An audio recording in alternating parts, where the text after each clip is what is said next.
So picture this, an airport so incredibly busy that it shatters its all-time passenger record. Not once, not twice, but 3 times in a single summer.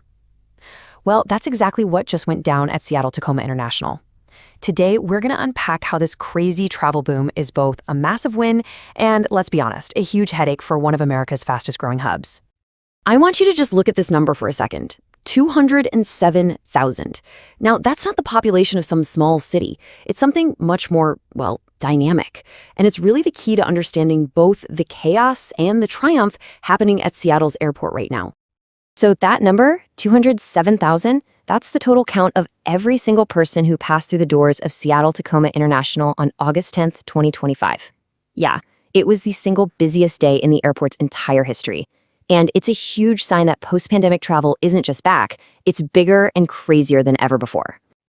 But see, that crazy day on August 10th wasn't just some random fluke. Oh no, it was really the peak of a summer that just consistently pushed the airport to its absolute limits.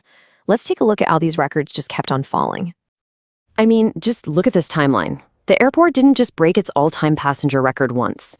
First, it happened on June 22nd. Boom, new record. Then they did it again on July 27th.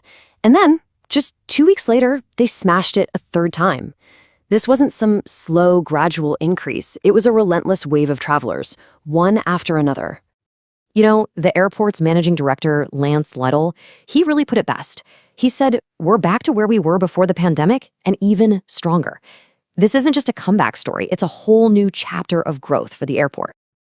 So you gotta ask, where are all these people coming from? And maybe more importantly, how does this affect the airport's bottom line? Let's dive in and break down the numbers. So domestic travel, yeah, it saw some pretty healthy growth. But the real story, the one that tells you everything, is international traffic.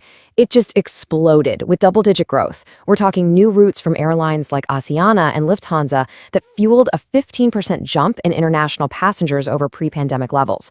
This is what's really cementing Seattle's status as a major global gateway. And more passengers? Well, of course, that means more money. We're talking nearly $1 billion in projected revenue for 2025.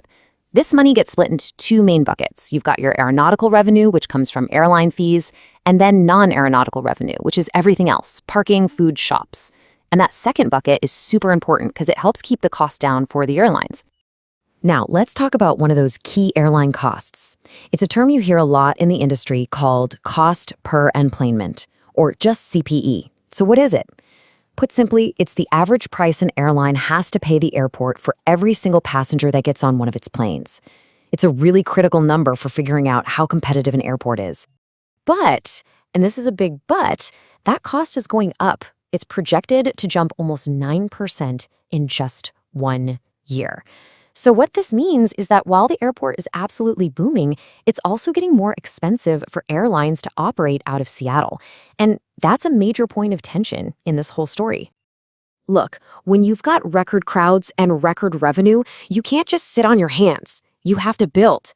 And C's response to this overwhelming demand is, well, one of the most ambitious airport expansion plans in the entire country. $5 billion. Just let that sink in. That is the mind-boggling price tag for the airport's 5-year capital improvement plan. It's a massive, massive bet on the future of travel in the Pacific Northwest. So where's all that cash going? Well, it's being poured into huge projects you can literally see as you walk through the terminal. The Sea Concourse is getting expanded to add desperately needed gates. The Sea Gateway project is giving the whole terminal a facelift, and the S Concourse is getting major upgrades. They're basically trying to rebuild the entire airport while it's still operating at full speed. It's wild. And here's exactly why all that work is so urgent. The big goal is to build an airport that can handle 56 million passengers a year. Okay, great, but they already handled almost 53 million back in 2024. They are in a flat-out race to build capacity for a future that, in a lot of ways, is already here. And that right there brings us to the other side of this story. Because with all this triumph, there is a ton of tension. With record growth comes some very real, and let's face it, very frustrating growing pains. This is really the central question hanging over the entire airport. When you are literally bursting at the seams, how do you keep growing without everything just grinding to a complete halt? I mean, the challenges are just stacking up. The airport is at its physical limit. All that construction definitely disrupts the passenger experience. We already talked about the rising costs for airlines. The whole operation is strained. And hey, if you've ever tried to get a Lyft or Uber there at peak time, you know the pain of ground transportation congestion. And this really gets to the core dilemma. For every exciting headline celebrating record traffic, there's a flip side, frustrating, stressful congestion for the actual people behind those numbers. They're just two sides of the exact same coin. Okay, now I want to show you two numbers that tell this story of triumph and tension perfectly. First up, the triumph. In 2025, an incredible 99% of passengers got through security in under 30 minutes. With these kinds of crowds, that is a massive operational win. Seriously. But then there's this. In the absolute peak month of July, the on-time departure rate was just over 62%. That means nearly 4 out of every 10 flights were delayed. That's a huge sign of a system under extreme stress. So you've got efficient security, but delayed flights. That's the paradox of SEA Airport right now. So, where does this all leave us? What does it all mean for the future? Well, the airport is locked in a really high-stakes race, and honestly, the outcome is far from certain. This sentence right here is the heart of the whole issue. That future demand that airports are always planning for, it's not some distant thing on the horizon anymore. It's here, right now.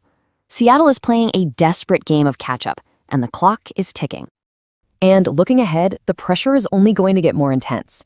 There are more international routes planned, which means even more travelers. And while the FAA has given the green light for the next phase of expansion, these massive projects take years to complete. And that's time the airport doesn't really have. And so we end with this one final question. It is a massive challenge with billions of dollars and the travel experience of millions and millions of people on the line. The summer of 2025 was, without a doubt, a triumph for Seattle's airport. But it was also a warning. The future is here, and it is incredibly busy.